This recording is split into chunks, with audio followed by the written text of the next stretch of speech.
for the first of 2 free practice sessions today ahead of rounds 5 and 6 of the championship. This circuit here at the Lausitzring, it was first used for DTM back in 2000. It was built that year. The first DTM race actually never happened, believe it or not, because of monsoon rain. No chance of that this weekend, although there might be 1 or 2 thundery showers around because it's very humid and very hot. We have had a typical DTM start to the year. 4 races, 4 different winners, 4 different types of car on the top step of the podium. And it's Maro Engel that comes here at the top of the championship standings after a 3rd and a 1st in the opener at Red Bull Ring and a pretty solid top 6 finish in both of the races last time out at Zandvoort. So he leads on 67 points.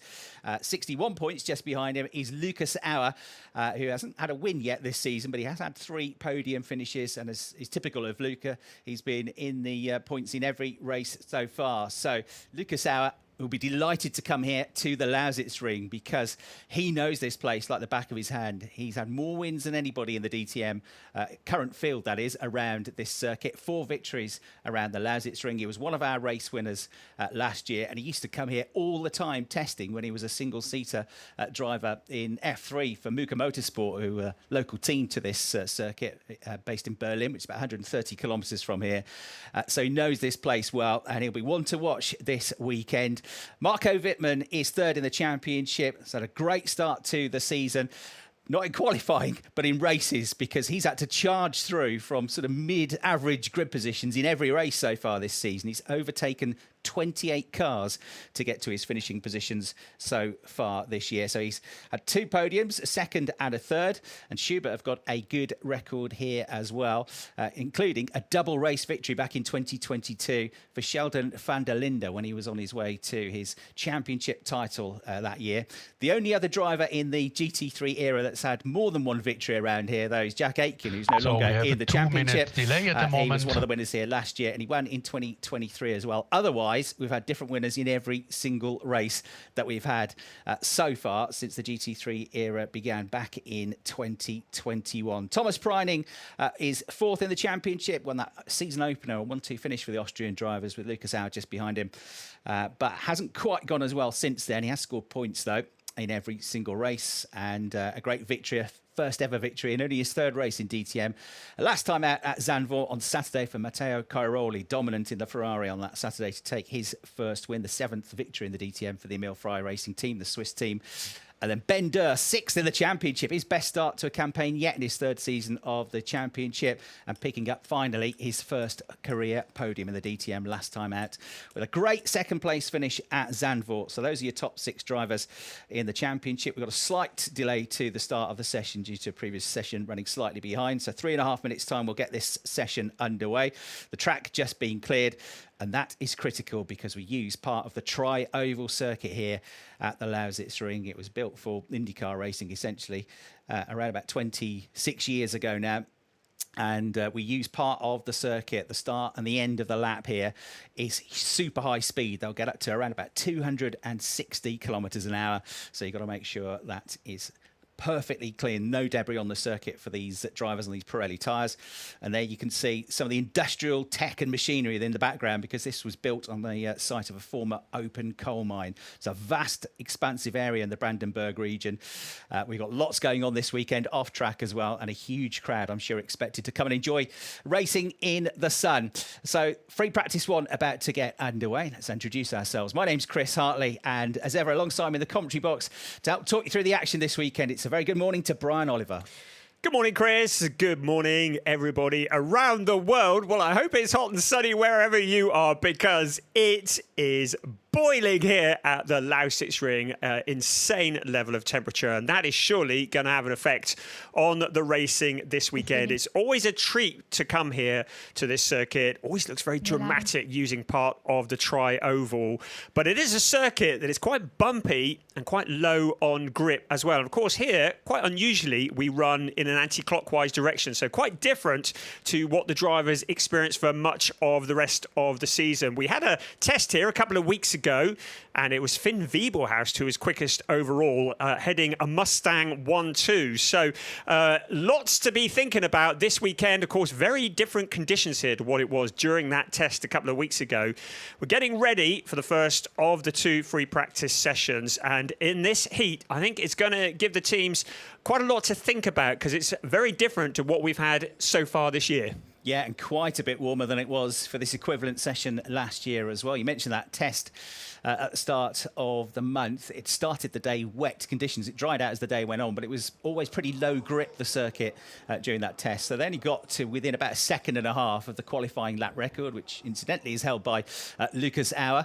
And so, yeah, very different conditions. It would have been useful to a point, but a track is a living, breathing thing.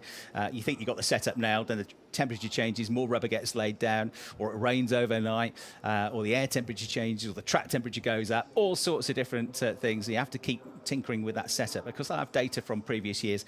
And it's not that unusual for it to be raging hot here, is it? We've had super hot races. I remember that 2023 season when Jack Aitken got the victory here, got out of the car, and he's a super fit guy, and he looked like he'd been in a sauna for about 2 hours.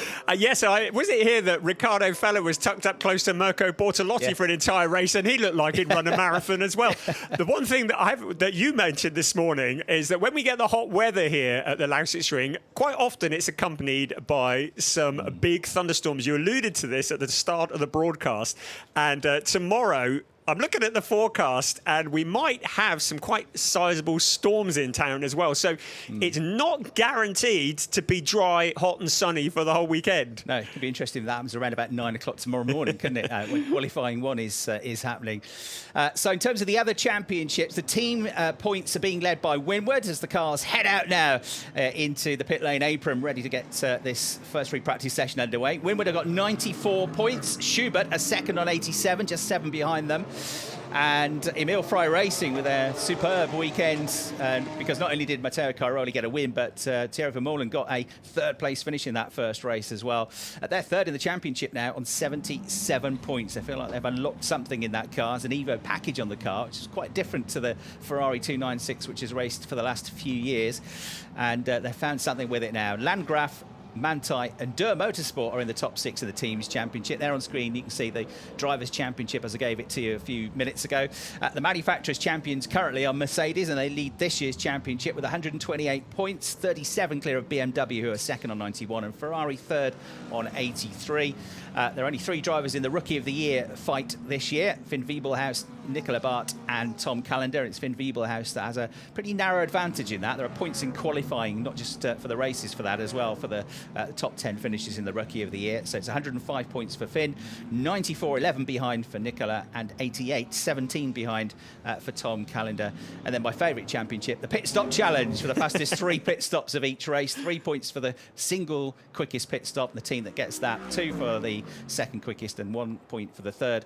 And Emil Frey, who never scored a pit stop challenge point before until this season. Well, they've had 3 fastest pit stops of the year so far, and the one they weren't quickest in, they were second quickest in that one as well. So they've got 11 points from a possible 12 so far in the pit stop challenge. Manthey topped the times in terms of their turnaround for race 2 last time out at Zandvoort. So they're second on 7, and Schubert are 3rd on 3 points. So we've got team radio, got radio checks happening now, and this, Brian, really is just a chance to just test systems, isn't it, on the cars? This is the first part of free practice. Yes, the important starting point, making sure everything's working, and I'm not expecting any major representative times in this session. It'll be towards the end, at the end of FP2 this afternoon, that we'll see the really fast times coming. You mentioned Emil Frey Racing.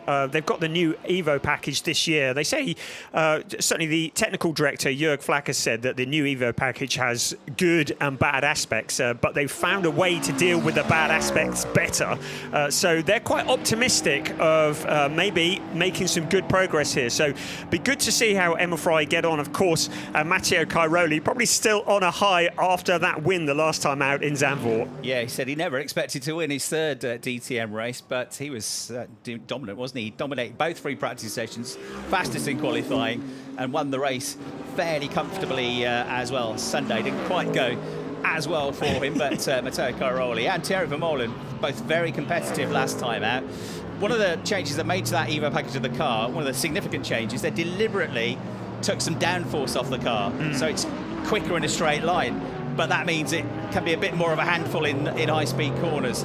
I've changed lots of things like the air inlets, lots more air going into to cool the brakes on the car and to cool the engine as well. They've made some changes to the gearbox ratio on the car. So 296, which has been very successful, which, let's not forget, was very close to winning the championship with Jack Aitken last year.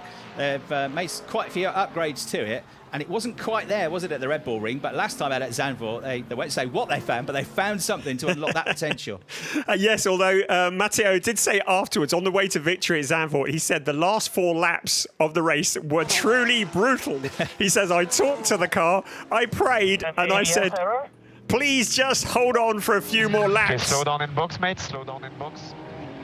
He said, please just hold on for a few more laps, because at one point I thought the left rear was going to give out. So he didn't show that from the outside. It was looking calm and collected, but clearly he was praying, as we just heard some team radio from Arjun Maini and the HRT team. Was that an ABS error, I think, was mentioned there? So as Arjun in the Ford Mustang, which we're expecting to go well around here. That's a car which is mega quick in a straight line, and it's a high-speed circuit. Well, part of it's a high-speed circuit.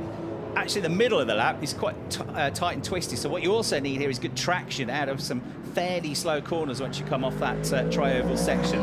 So Arjun heading back to the pits at the moment. We've seen Lucas Auer on screen as well. It is 10 years since his first ever victory in DTM. That was here at the Lausitzring. He got his maiden win and his maiden podium in the same weekend here at the Lausitzring back in 2016. So 4 wins now, 2016, 2017, in 2020, and in 2025 last year he was one of the winners. Arjun Maini's best result here so far, a 4th place finish when he was a Mercedes driver with HRT back in 2022, that year that Sheldon van der Linde dominated in terms of the race victories. Right, so Arjun in, and doesn't look like he's going back out onto the circuit particularly soon. The Ford Mustang's also had an upgrade this year. They had trouble with the front end last year in its first season of the championship, but it had some really good results along the way last year. But Zandvoort, a track that didn't really suit the Mustang, and both of them struggled, didn't they? As Arjun is now being pushed back into the garage. Finn Fiebelhaus didn't have a particularly good weekend, despite the fact that he'd been oh so impressive at the Red Bull Ring and put the car onto the front row of the grid.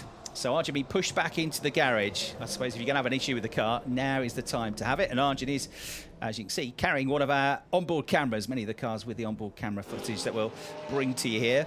So that's a view back to that last corner when they come back onto the tri-oval banking here, turn 12. By the time they get to where the camera is, into your shot now, they get up to 255 kilometres an hour, 6th gear, top gear.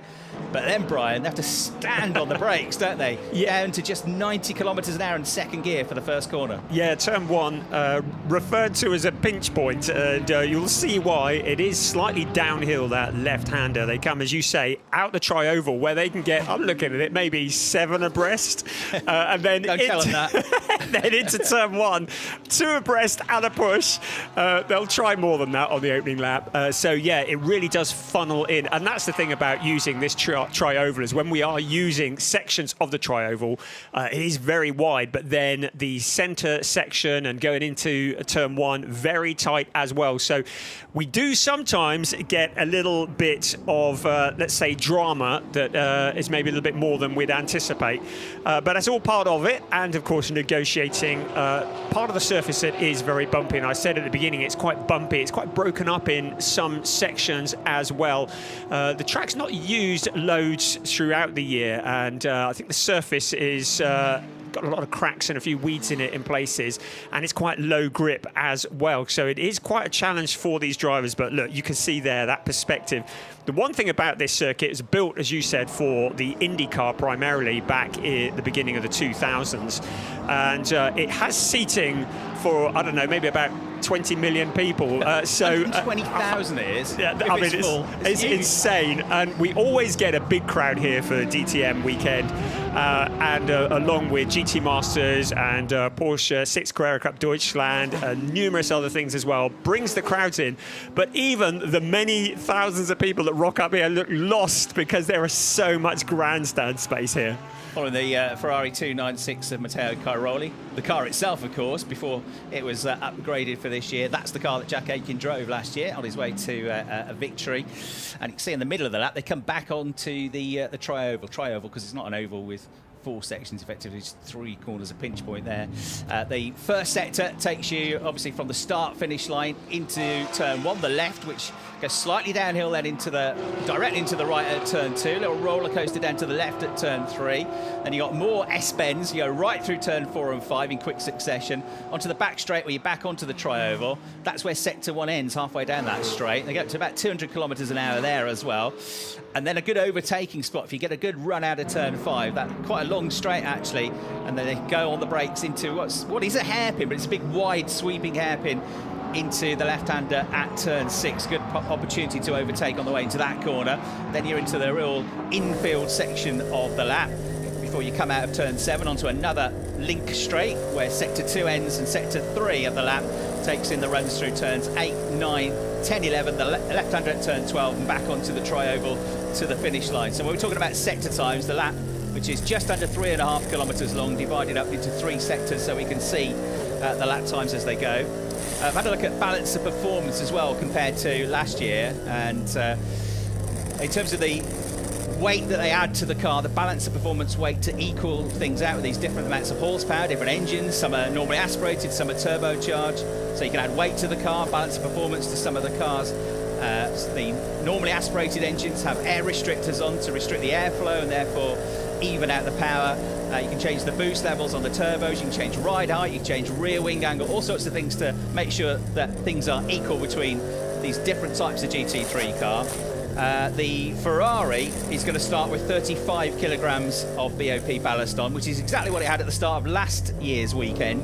But by the end of the weekend, they got lighter. They got down to 25 kilograms. The Aston Martin is a bit heavier than it was last year, with 20 kilograms compared to 15. The BMW also heavier. Didn't have any BOP weight on last year, but it's got 10 on this year. The Ford's a bit lighter. Well, quite a bit lighter, actually. 10 kilograms lighter, 2 kilograms of BOP compared to 12. We can't compare the Lamborghini because it's the Temerario this year rather than the Huracan. The McLaren is quite a lot heavier, 60 kg of BOP weight on the car rather than 30. The Mercedes are a lot lighter, 25 kilograms of BOP on the car rather than between 55 and 60 last year, so that's quite a bit lighter. And the Porsche's also quite a bit lighter with only 10 kilograms on. The Fords have a bigger air restrictor. I hit the wall. Oh. But no further damage, I think. That's a sentence we might hear a bit this weekend. Luca Exler. Do we need to stop? No, it was 2 laps already ago. Right, Luca Exler reporting that he hit the wall as you come. It was either back out onto the tri-oval from turn 12, or it was possibly where you come back onto it in the middle of the lap coming out of turn 5. But he said, I hit the wall. Do you need to come in, said his race engineer. He said, no, I don't think it's that damaged. It was 2 laps ago and the car seems fine. So Luca Exler staying out. Well, he goes quickest as well, at 121.054, so clearly no issues there. And isn't it good to see the Temerario up to speed? We've been reading about this during the week, that there's been a supplementary homologation allowed, which has allowed the teams, the Lamborghini runners, greater adjustment of the rear wing. Isn't it funny, just a little L-shaped bracket probably cost very little to make, but it's changed the whole dynamic of the car, and the downforce from the rear wing is helping with the drivability because they can push harder at corner entry and it's more stable in the fast corners as well. Apparently it's generating 7 kilograms more downforce at the rear axle. They've also been allowed a 0.1 bar boost pressure to compensate for the speed reduction, but it's really good to see that the Temerario is now very much up to speed. Yeah, just missed the braking point there, though, Luca Exler. So he's gone straight on, down the escape road, through the tyre stacks of go, weave left, weave right, and then we'll try and rejoin safely as well. So just missed his braking point. Yeah, the balance of that car is meant to be a lot better as well. So they've changed the...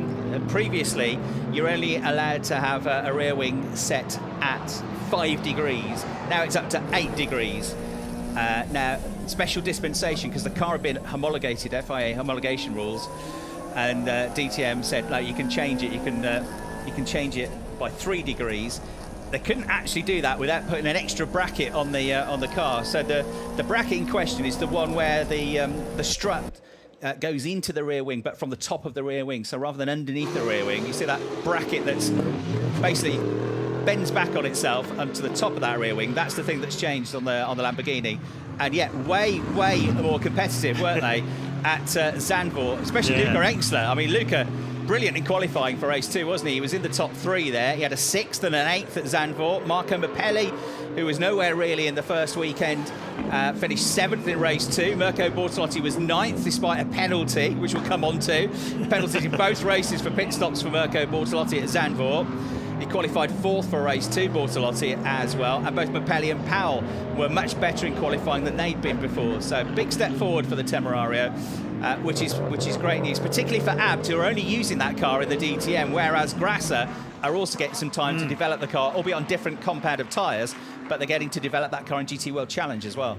Well, the proof of it is that we've currently got a Lamborghini first, a Lamborghini second, a Lamborghini 9th, and a Lamborghini in 15th place. So certainly there's a real step up in performance there. Max Powell currently in 2nd place, and he said, we have a good car. We have made massive strides since the Red Bull Ring. Of course, a local driver just down the road from Dresden, Max Powell knows his way around here and will be delighted to be just 0.184 of Luca Engstler's time. But of course, we're expecting a lot more as the weekend progresses. But early doors, Lamborghini 1 and 2, Jules Gounon in 3rd place.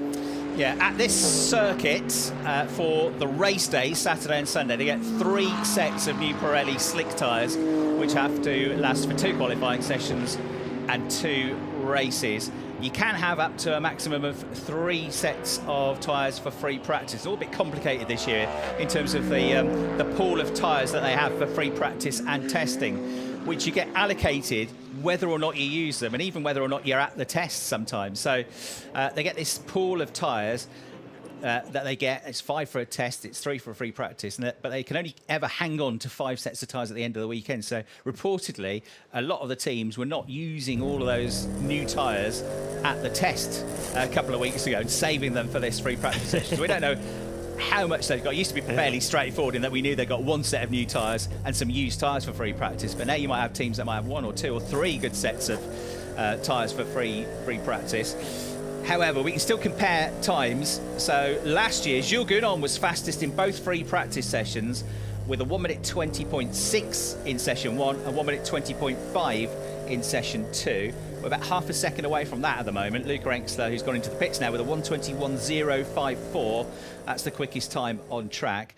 But the air temperature this equivalent session last year was between 12 and 14 degrees. Now, an hour ago, before we came into the commentary box, it was already up into the high 20s. It's supposed to get to about 31, 32 degrees today, isn't it? Yeah, and even warmer tomorrow. So, as I said before, I think we're in unknown territory here as we just try to get to grips with this. But, I think there's not really anything comparable to last year. If I remember rightly, it was distinctly chilly in free practice when we started off.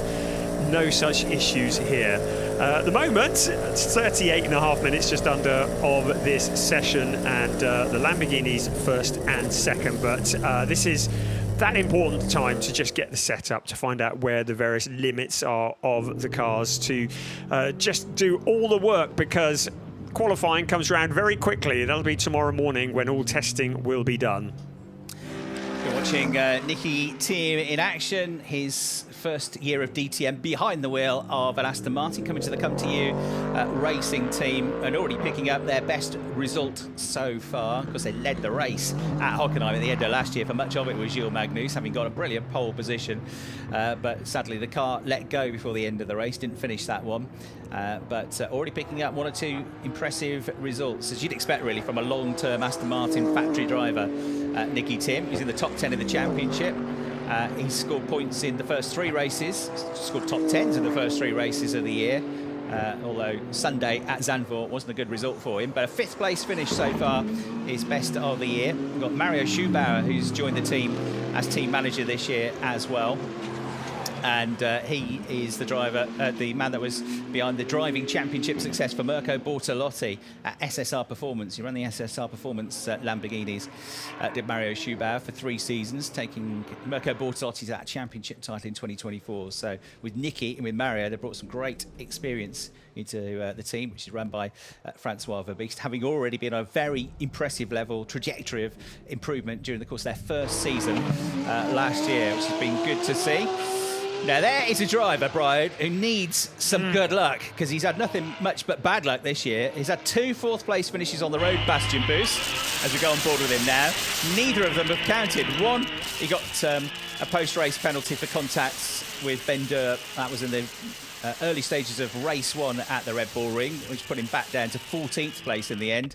And then he got another good result at Zandvoort, and then was disqualified for being slightly underweight the car at the end of that race as well. So Bastien Bus, who really ought to be up there, probably in the top 6 or 7 in the championship, finds himself 19th in the championship with only 1 point scoring finish so far, 10th place in race 2. 2 point scoring finishes, but a 10th place at race 2 at Red Bull Ring is best so far. But there's loads more to come from the Dane, isn't there?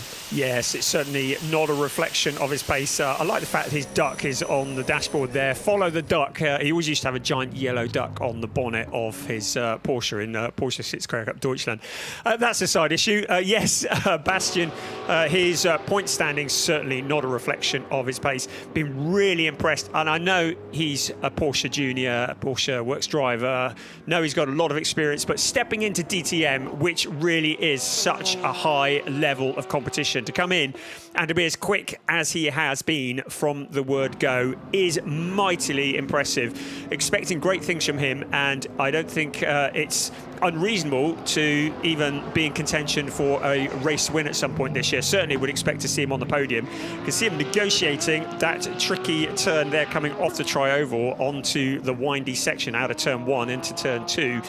But he has certainly taken to this and has been very impressive. I'm just looking out of the window and I just see that Thomas Preining's been called into the weighbridge, which will have interrupted his free practice session temporarily, but drivers randomly getting called into the weighbridge as well, just to make sure everything is all above board. Yeah, Thomas Preining could do with getting another podium this weekend. That's a disappointing few races, hasn't it, since that season-opening pole position. He has had a win here at the Lausitzring before, Thomas Preining. That was in 2024. Had a first and a third that year, actually.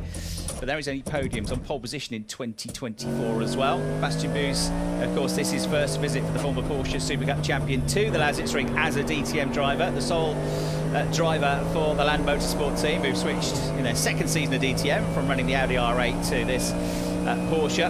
And as Bastien doing on this lap at the moment, he's in 10th place overall. Not that times matter too much in free practice one. He's got a clear track ahead of him as he makes his way over the start-finish line and up towards about 255 kilometres an hour. That's a slower lap with a 122.7.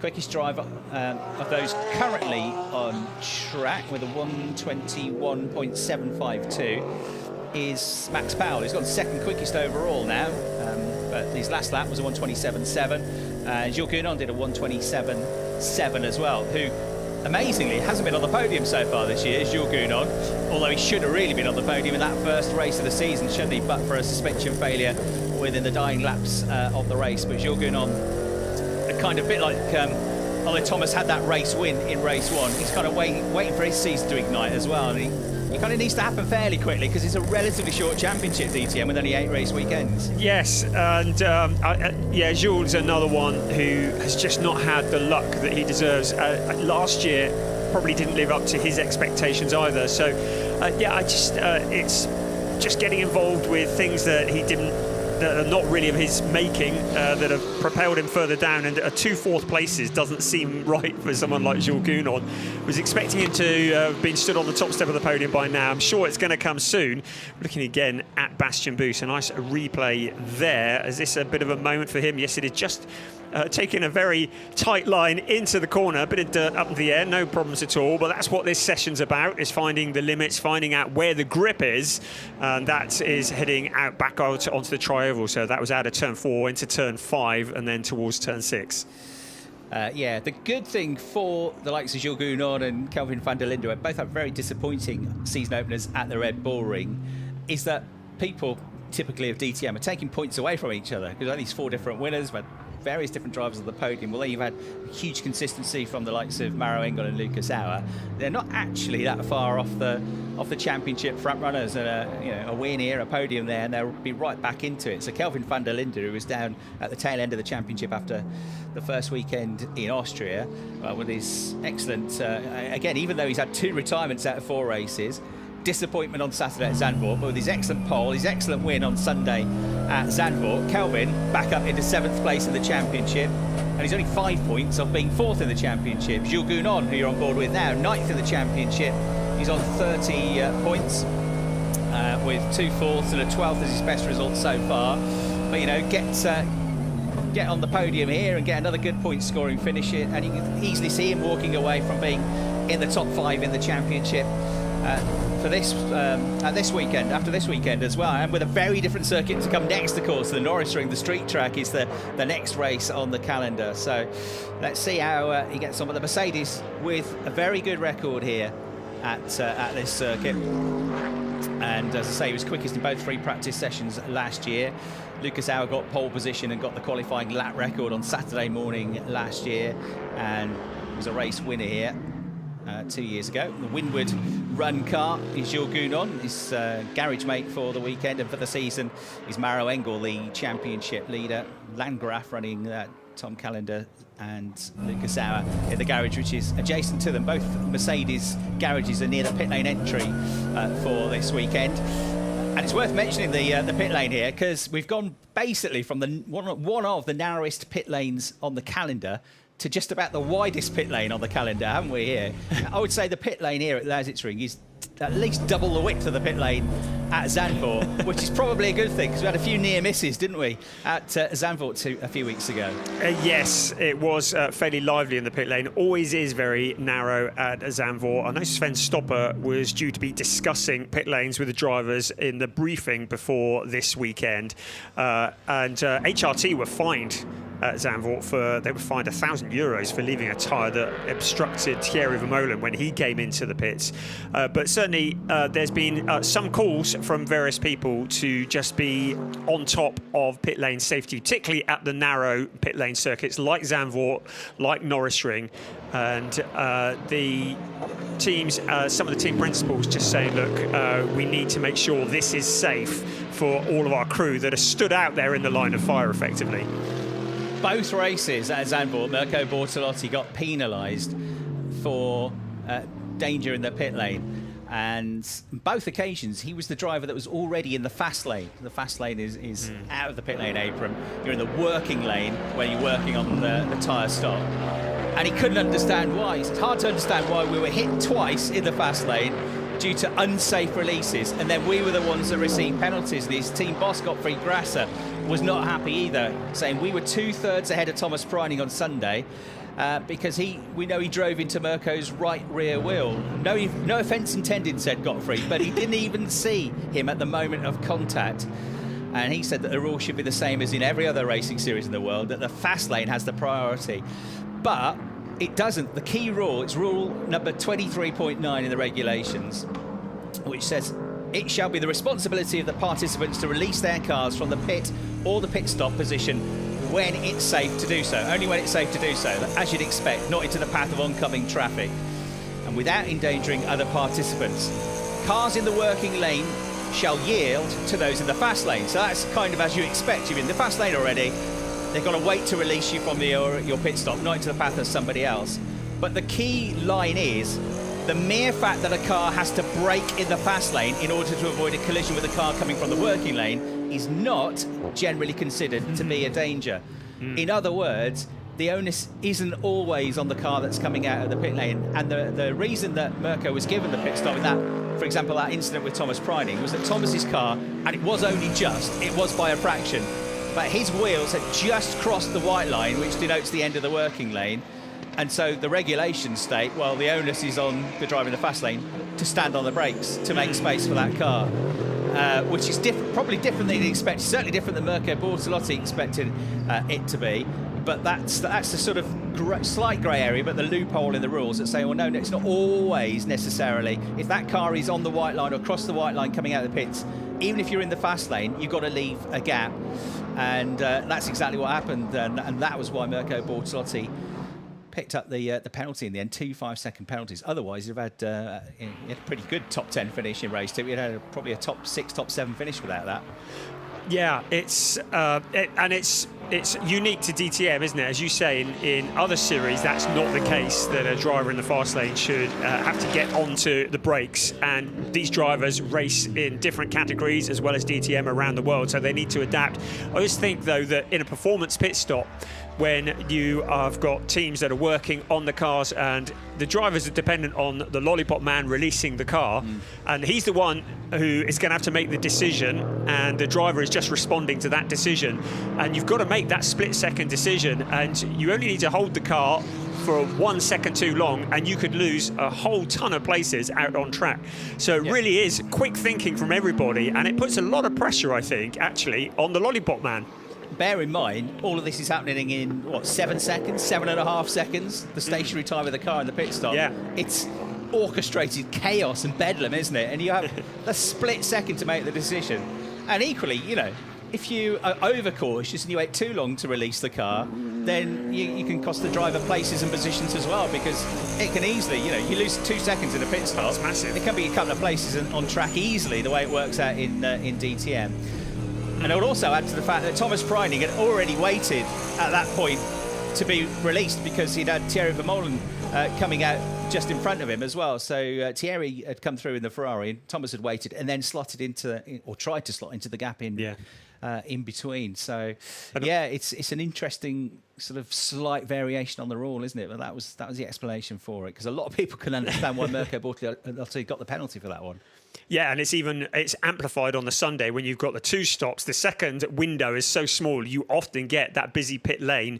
As we're just looking there at Finn Wiebelhaus, his teammate, Arjen Mine, he's just gone purple in Sector 1, the personal best in Sector 2. Just going to throw that in Fix there. the car then. Yeah, whatever that was, we've sorted it. Yes, but in the second pit window on a Sunday, which is just, 6 minutes, you often get that situation where you've got a stream of cars coming down on the fast lane, and if you waited for all of them to come through, you could drop half a dozen or more places in one go. Absolutely. So Arjen Mine through and into second place in the Mustang, 121.140 seconds, only 86 thousandths of a second away from the driver that you're looking at the moment, Luca Enxler, who's top of the times in this first free practice session with that 121.054. He set quite a few laps ago now, back on his 6th lap of the session.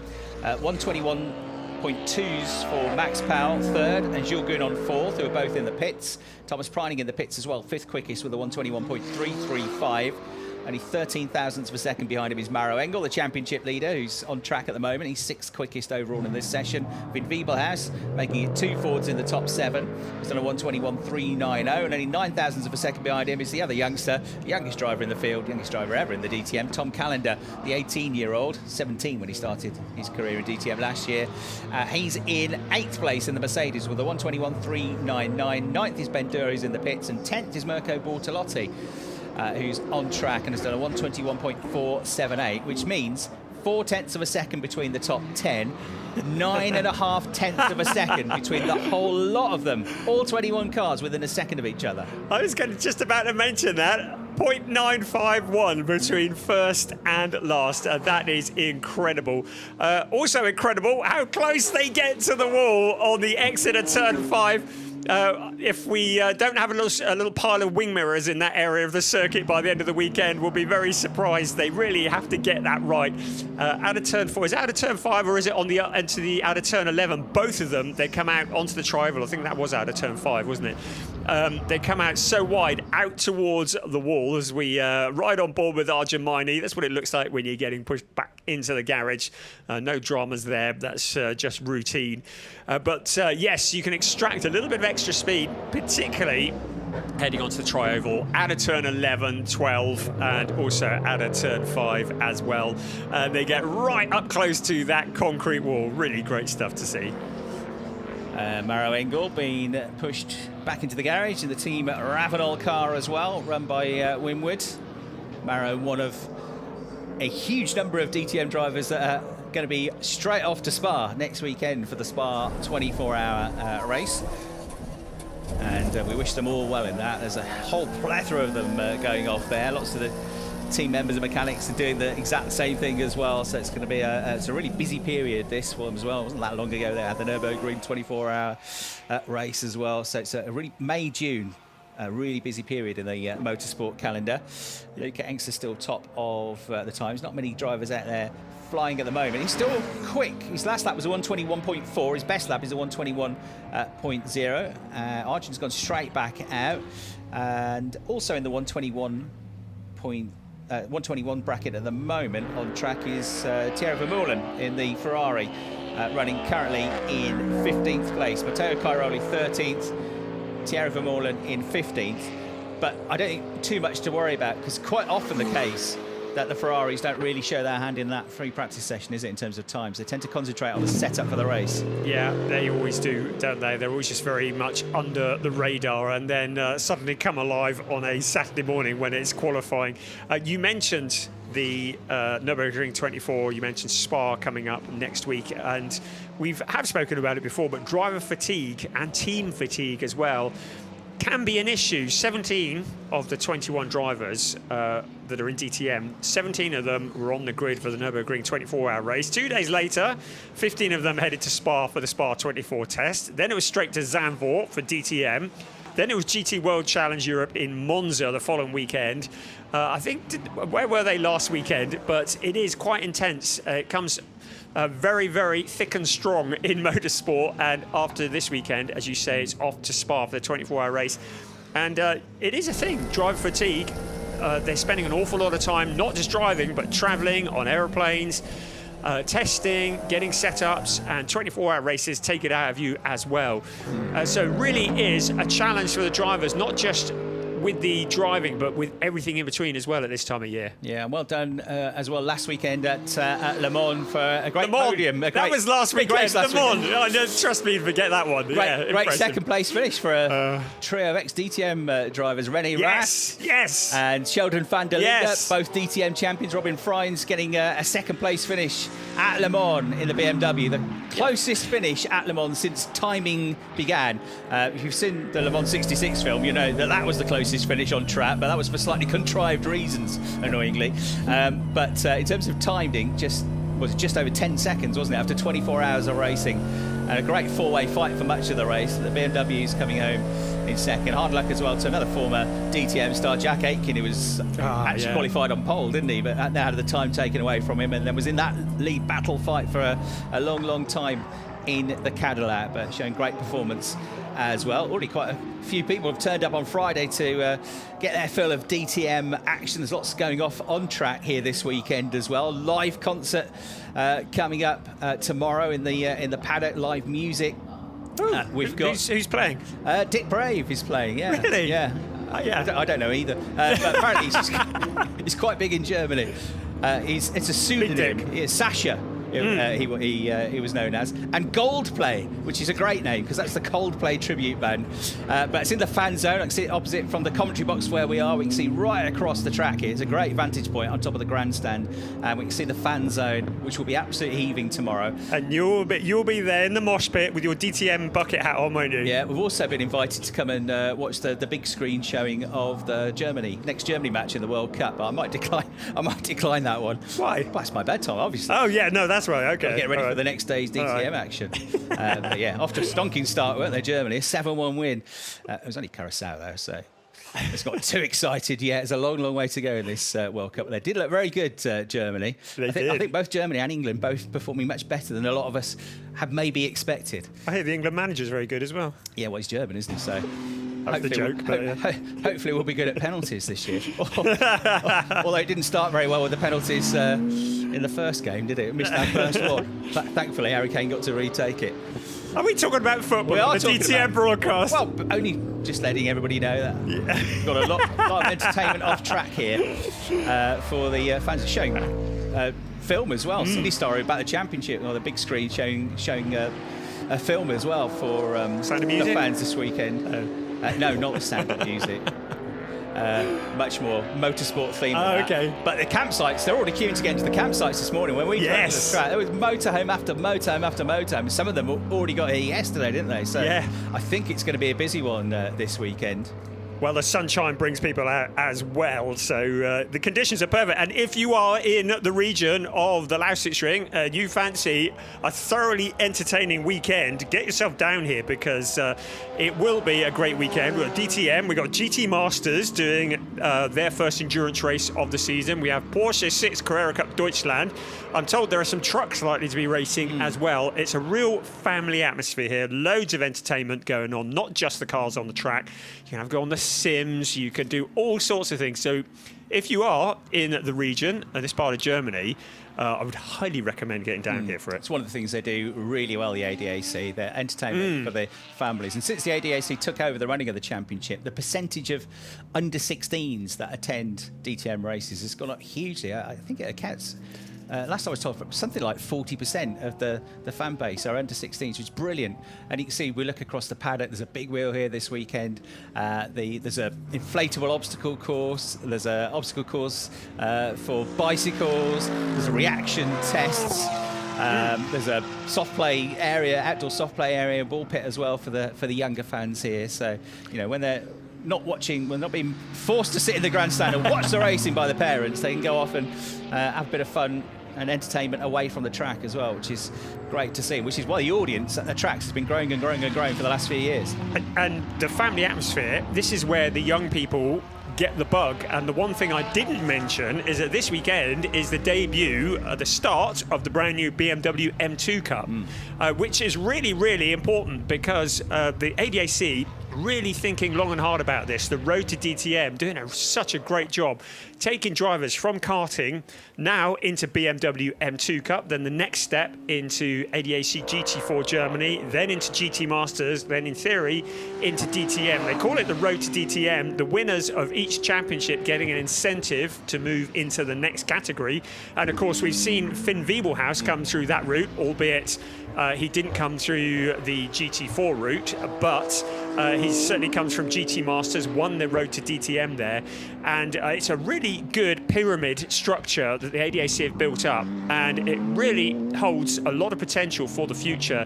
And we've heard Thomas Voss from the ADAC talking about a 40-year plan for DTM, how this is going to be here for a lot longer than any of us are going to be. The DTM is going to be here for a long time to come, and they're currently putting in the structure below to feed into the DTM. So the drivers that are starting, making their debuts, some of them in BMW M2 Cup this weekend, may well be the future champions in DTM a few years down the road. And that's just a great thing about the ADAC structure. And it starts with, go right back to it, encouraging the families to come to the circuit, getting the kids excited, getting them involved.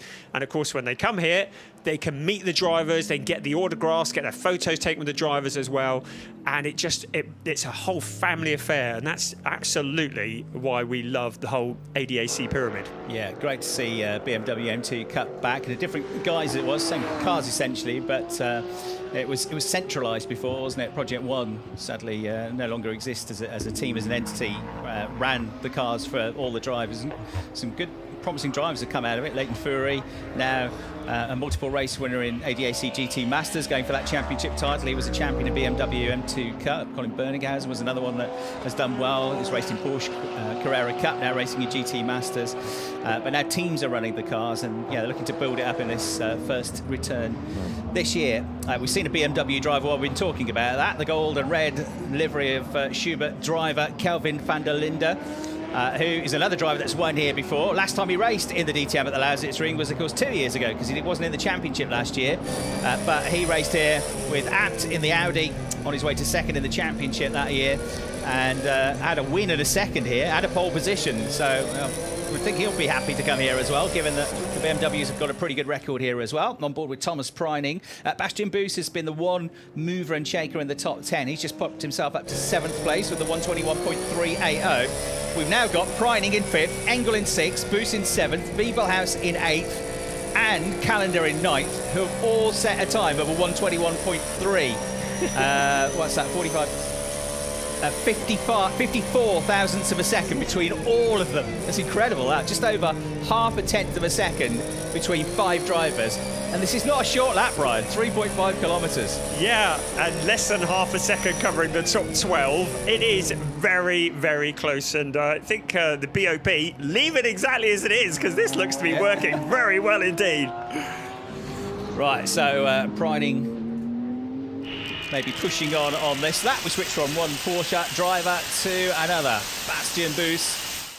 And say he's the one that's quickest on track currently, although that last lap wasn't as quick, the 123.1. Making his way around the lap in the number 29 Land Porsche, just about to come into the right at turn 10. Ends the lap with the left, straight into the left at turn 11, which follows in a moment. Straight into that one, and now you wind the speed up from here all the way to turn 1. You are hard on the throttle, going up through the gears. He comes out through the final turn at turn 12 and onto the banking at over 200 kilometres an hour. Lights ablaze, going for the line, and then, as I say, onto this big heavy braking zone, down from 255 kilometres an hour to just 90, and second gear for first corner. But already, that slight downhill run through the first sequence of corners, they pick up the speed. End of session. And damage for Timo Glock. End of the session with 11 minutes to go then. His Formula 1 drivers. Yeah, it's bad luck's continuing, isn't it? What's the end of the session? And clearly there is an issue there. So, well, damage, you think, usually it's to do with the wall at the Lausitzring. And so you're looking at the right rear corner of the car normally, aren't you? Yeah. Has he got a wing mirror? I can't see it. I think he's back in the garage now, so that's a real shame for Timo Glock, though. It's insane, isn't it? He's only 0.9 seconds away from the fastest time in the session, but he's stone last. Yeah. And Ben Durr, 0.3 of a second away, but he's only 10th. So competitive out there. It's going to be another hot weekend for the drivers, where they're going to have to concentrate. And we talk about the heat levels out of the cockpit. Add 30 degrees inside the car. So if it's 33 degrees tomorrow, it's going to be about 60, 65 degrees in the cockpits of those cars. You've got to drive a GT3 car, flat, full speed, concentrating all the way for basically an hour of racing, 55 minutes plus 1 lap, in fireproof overalls, fireproof thermals, and underwear, race gloves and helmets, and all the things you don't want to be wearing on a day like this. That's why they are so fit. You and I had a really good, long, interesting chat with Ferrari driver, a Dutch superstar, Thierry Vermeulen, didn't we? A couple of days ago. Yeah. And he was talking about the training that they do. And we spoke to him at around about 9:30 in the morning UK time. So it would be half past 10 where he was in Monaco. And he'd already been to the gym for it and come back. And he does that all the time. And the interesting thing, Brian, he was saying what you're looking to do as a driver, a racing driver, is build up your all-round fitness. There's a lot of cardio. Yes, there's the muscle training in there because of the strain on the neck, on the shoulders, on the forearms that you get. But they never want to build up too much muscle, because muscle is weight, and you want to be as light as possible in the car. Yeah, it's not just a case of going hell for leather, is it? It's quite the science, and keeping the weight down, but having that endurance capability as well. And of course, this is just one of many races, as we've already said, and there are some longer races that the drivers are racing in as well. I did say to him, does that mean that when you're on a night out with the lads, you don't have a burger and a pint? He says, well, I don't really drink much anyway, but yes, I still do have a burger. So it's not all bad news, but yeah, having to think very hard about diet and nutrition as well. But yeah, I was very impressed with that. We talked to him about it just after 9 o'clock in the morning, 8:30 in the morning, and he had just come back from the gym, and I'm like, well, that shows me up just a little bit, doesn't it? And it's we talked about the mental side of things as well, how draining it can be to be a racing driver in terms of the whole season. So Thierry said to us that last year he did 85 flights around the world. That's insane, isn't it? And I said to him, like, even travelling, even though you kind of just sat in an airport, you sat on a plane, because, you know, I mean, the human body, let's face it, isn't really designed to do 350 miles an hour at 30,000 feet. So it does drain you. It does wear you down travelling. You know, an early start, and then you're moving from hotel to hotel.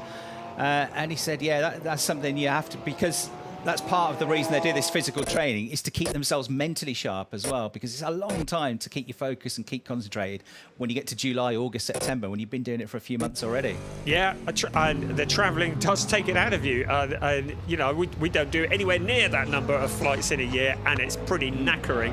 But I mean, to do 85 flights in a year, and you think probably half of those are delayed, and you're sat at the gate, and you've got the scrum to try and get your bag on in the overhead locker, and I'm starting to vent here now. I'm going to sit down. Calm down, Brian. Welcome to my world. Get out of the way. My bag needs to go in the locker.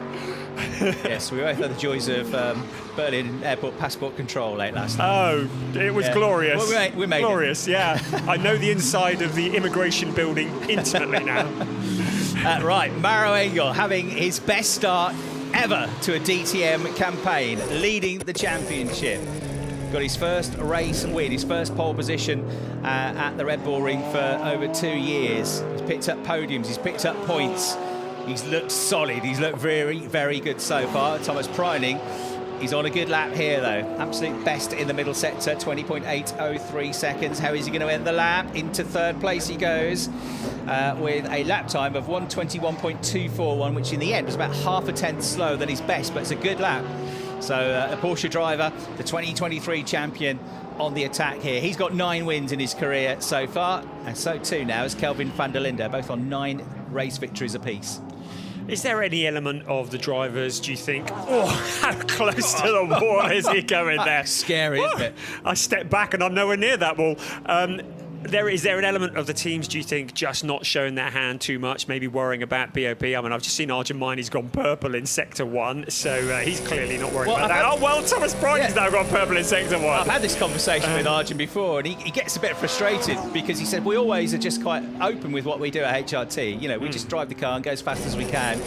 He said, but he reckoned not everybody else does that. You know, some of them are playing a bit of a cagey game. You don't want to go too quick, too early, and stand out from the crowd. But equally, you're not learning anything if you're going around at 95% speed, are you? You've got to learn what the car can do and how the tyres will behave if you're going flat out. Well, on the previous lap, Thomas Preining was purple in Sector 2. Yeah. On this lap, he's purple on Sector 1. On the next lap, if he's purple on Sector 3, I think he will have given the game away somewhat. 10 down in the middle sector.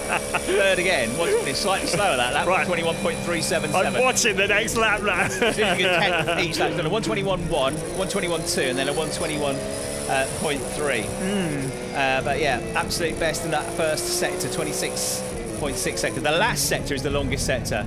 That's the one you got to now. It's about 33 seconds around. But an improvement for Ricardo Feller, his teammate as well, up into 13th place. Ricardo has had a slightly subdued start, it's fair to say, in terms of the championship, but mainly because he hasn't qualified that well. But in the races, he's always looked good, and he's come forwards, hasn't he, so far this year? But Ricardo, as you mentioned earlier, that fantastic battle with Mirko Bortolotti when he was in the Audi and was stuck underneath the rear wing of Mirko Bortolotti for a good half of the race, like centimetres apart, but couldn't quite find a way through. So I think it was the most thrilling lead battle without an overtake for the lead I've ever seen, because there was never actually an overtake, was there? But it was so intense. That was the word I was going to use, intense. It was not a mistake could be made. Of course, he was in the Audi. Are we going to see someday an Audi back on the grid in DTM. I was looking quite interested at the Nuvolari prototype that was presented at Monaco. And very interesting that Stefan Rattel was there. Oh, I've ordered two. one for Europe and one for the UK. Stefan Rattel was there. Hassle for that. Both of them, in fact. Stefan Rattel was there, which I think was quite significant because he is obviously very interested in all things GT3, and many, including Daniel Abt, are calling for a GT3 version of the Nuvolari. And I see that Audi are not saying, no, there's never going to happen. So you never know. And we might well see Audi back on the grid again at some point, and that would be very exciting. We'd love to see them back again. Yeah, well, that Audi R8, what a trusty steed that was. So much longevity in that car. Still strong. Still won a race last year, didn't it, at Red Bull Ring with Ricardo Feller on board. And if you look back to GT World Challenge at Monza, it won against a very competitive field there. It's very quick in GT Masters as well. We've got one in GT Masters, so there's certainly life in the old dog. Yeah, that is for sure. And Audi must be thinking, there's some not unfinished business in the GT3 world, but certainly plenty of potential there for the future. So we will keep one eye on that. But I would love to see the new Audi on the grid, the Nuvolari, a unique-looking car, certainly very different. And I would love to see that. But that's for the future. For the present, Thomas Breining, as he didn't go purple in Sector 3 that I could see. But Lucas Auer has gone to the top of the times. 120.992. First driver to break the 121s. He's already got the lap record here. Still not as quick as we went in this equivalent session last year, but it's within about 4 tenths now. And Auer comes into the pits. Job done. Auer loves this place. As I said, got such an amazing record around here with those 4 wins in DTM. His first ever win coming here exactly 10 years ago in the DTM. And let's see, reflecting in the windows on the top of the pit boxes, the blue Mercedes heading all the way down the pit lane. As we look at the commentary box down to his pit box nearest to the pit lane exit. Mirko Bortolotti has just banged it into second place as well with a 121.023. So right at the end of this session, qualifying type runs maybe. I think we'll see a lot more of this afternoon in the second free practice session. But suddenly, a couple of really impressive laps. One from Auer, one from Bortolotti. First and second they are now. Lamborghini second and third with Engstler in third place. Preining's got into the pits fourth. Miney in fifth in the Mustang. Bender in sixth. Impressive again in that McLaren. And then Max Powell, another Lambo in the top 10. Jules Gounon and Marco Merpelli. So all the Lambos are in the top 10 at the moment. Well, that's impressive, isn't it? And the track, in theory, getting quicker and quicker as this session goes on, as the temperature continues to build. Quali tomorrow morning will be, in theory, in much cooler conditions, but I get a feeling, well, it's a 20-minute quali session. We do hope you're going to join us for all of it, but I would say if you're going to join us for some of it, make sure it's the last 2 minutes, because I think the end of quali tomorrow is going to be chaotic, because that is probably where the pole position time is going to come from. Arjun Miney, right at the end of the session, to the top of the times, 120.986 by 6 thousandths of a second. He's got ahead of Lucas Auer, and Finn Wiebelhaus in the other Mustang, also impressive, into fourth place with a 121.052.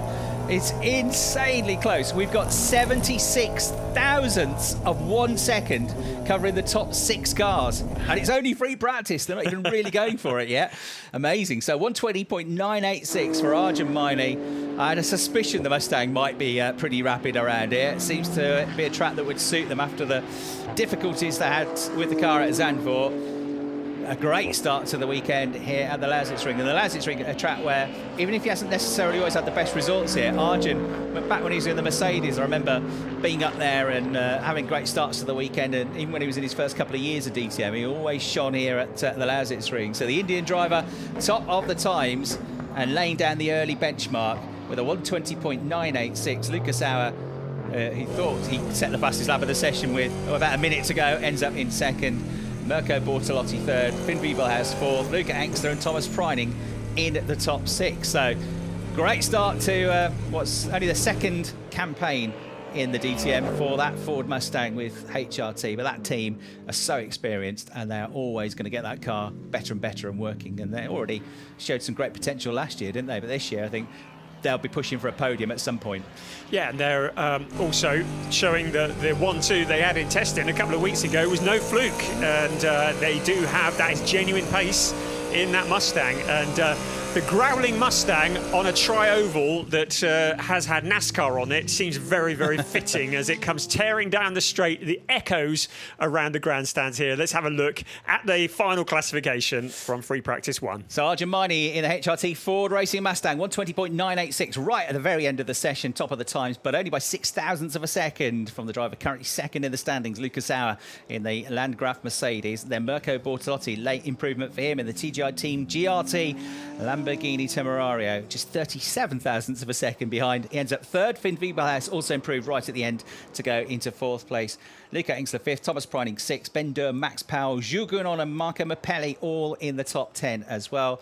Maro Engel, the championship leader, not very far away in terms of time, 3.5 tenths, but 12th place is all that gives you at the moment. Marco Wittmann third in the championship, Oni in 16th. Not too much shown by the Ferraris in 18th and 19th, nor from Kelvin van der Linde in 20th, and Timo Glock ending the session early with damage to the McLaren with about 11 minutes to go. 21st, just over a second separating all 21 cars in that first free practice session. The next free practice session comes up at 4:10 local time here in Germany. It's just coming up to 12:40 in the afternoon, so a few hours break and then another free practice to come this afternoon. That's it from Brian Oliver and me, Chris Hartley. Thanks for your company, and we'll talk to you again this afternoon for free practice 2 here at the Lausitzring.